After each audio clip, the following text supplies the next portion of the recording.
Does Warren Buffett, owner of Berkshire Hathaway, who famously predicted the 2008 great financial crisis, know something that we don't? Buffett has been preparing, with Berkshire compiling a mountain of cash not seen since 2007. But the question remains, what is he preparing for? While we can't know for certain what information he has access to, although we can assume it's much more than the average person, we can know one thing for certain.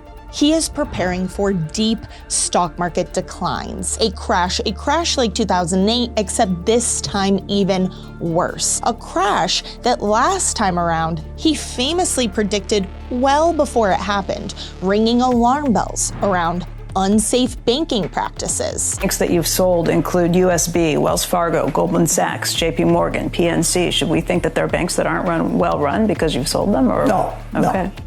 I did think that banking could get in a lot of trouble just because of the kind of things that they did. Risky banking procedures and calling out derivatives for exactly what they were. And I quote, financial weapons of mass destruction. Of course, now we know he was absolutely correct, although at the time, many dismissed him as not knowing what he was talking about, which is why those who are paying attention right now to what is clearly a move to minimize all exposure in the stock market and in the banking sector, which we'll talk more about in a minute, is causing concern. Berkshire has historically taken a stance to hold their positions long-term until he feels like they might be too overvalued, which is why it came as a surprise when last year Berkshire started selling off its holdings of Apple.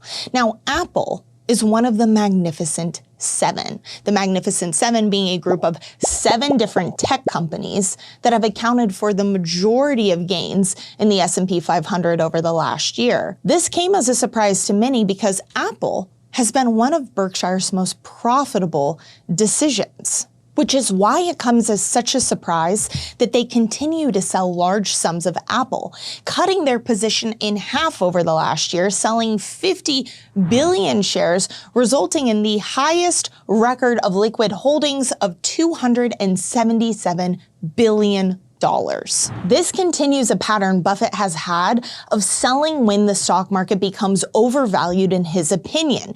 Even if those stocks are continuing to earn him profit, he sells high so that he can be positioned for an upcoming crash. Part of the reason he's so respected for this is that only the most disciplined of people are able to take that kind of action and have the foresight to not just make 1 or 2 moves ahead, but be looking at the next 10 or 20 moves, setting yourself up for a position of opportunity on the other side. Now, for those of you who have been watching ITM for a while or are our clients, you are probably familiar with opportunity positioning. It's something we talk about a lot, not just weathering the upcoming storm and making sure that you're able to maintain your standard of living, but actually looking beyond that and setting yourself up for a position of opportunity on the other side of the crash. And it's no different with Buffett. In his case, he is selling these stocks so that he is in a position to swoop in and buy undervalued assets the way he did in 2008, 2009, and 2010.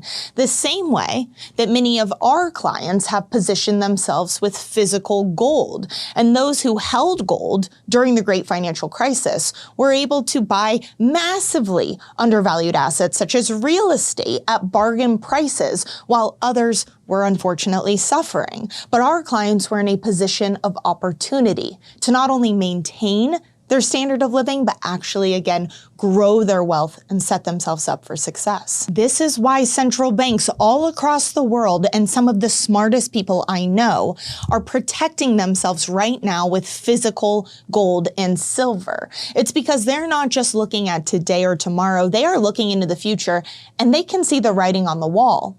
There's something called the forever fallacy that many people fall into. It's that if things are going up, if things are seemingly good, like how the stock market has been, then you tend to think it's going to continue on that way forever.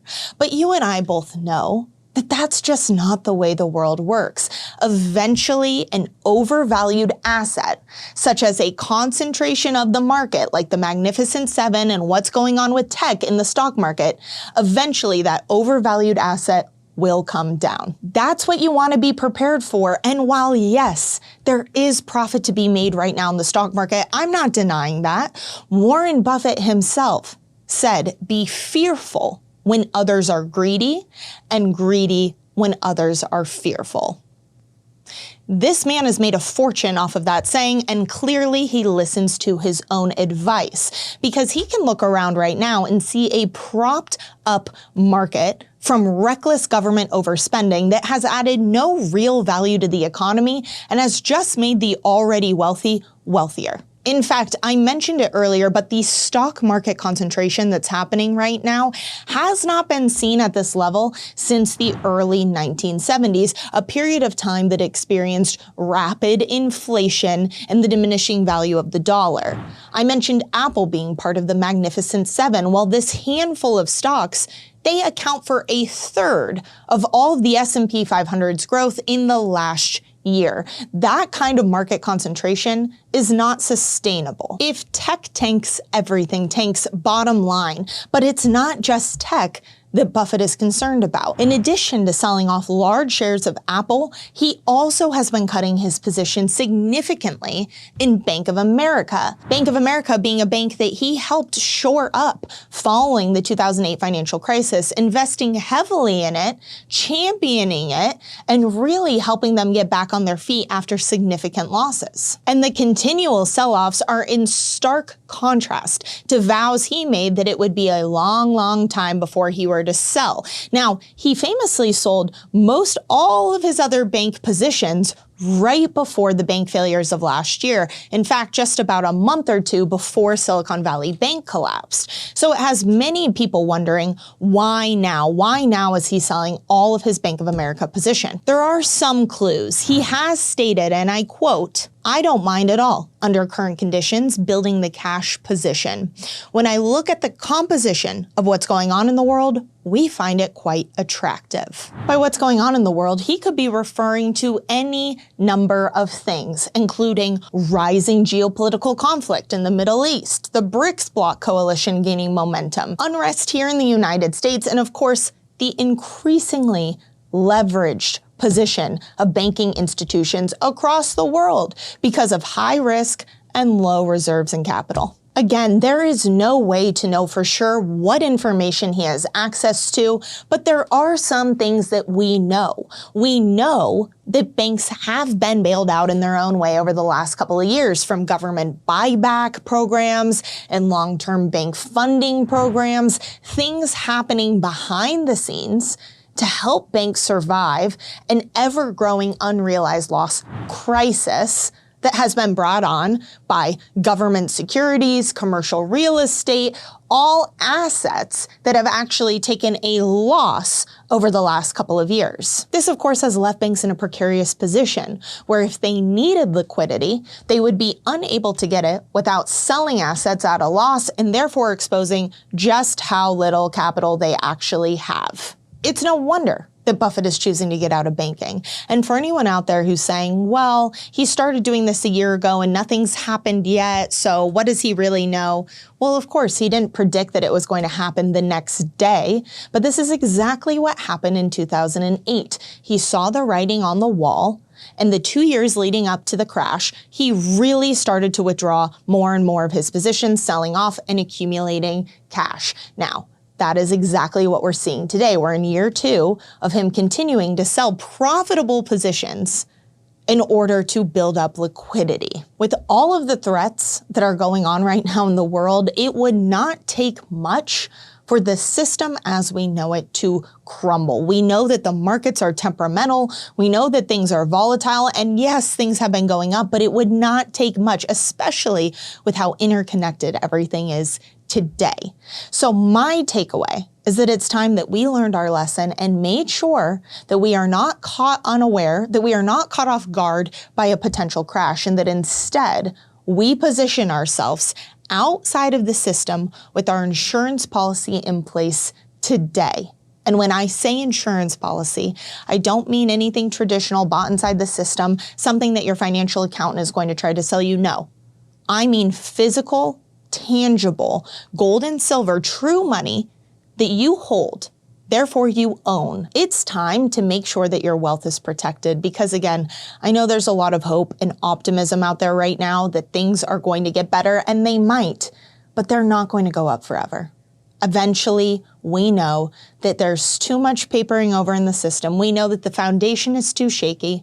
We know that the dollar is going to continue to decline in value. And when you put all of these things together, it's only a matter of time, which means that once again, you need to take matters in your own hand and make sure you're protected. That's at least what I would tell my loved ones if they ask me for advice on what they should be doing. You have to make the decision that's right for you. But when I look at what other people are doing who might know more, when I look at central banks, when I look at some of the smartest and wealthiest people I know who are making sure that they're positioned for whatever's coming next, it gives you pause. And what you do with that pause is up to you. But if it were me, I would click the Calendly link below. I would talk to one of our expert analysts. I would call us at the number below. I would make sure that the plan you have in place is sound. And if you don't have a strategy in place, I would get one. So that's my 2 cents for today. Again, as always, I appreciate you being here. If you have any questions, any thoughts, comments, leave them below. I'd love to read all of your comments. And as always, I'm Taylor Kenny with ITM Trading, your trusted source for all things gold, silver, and lifelong wealth protection. Until next time.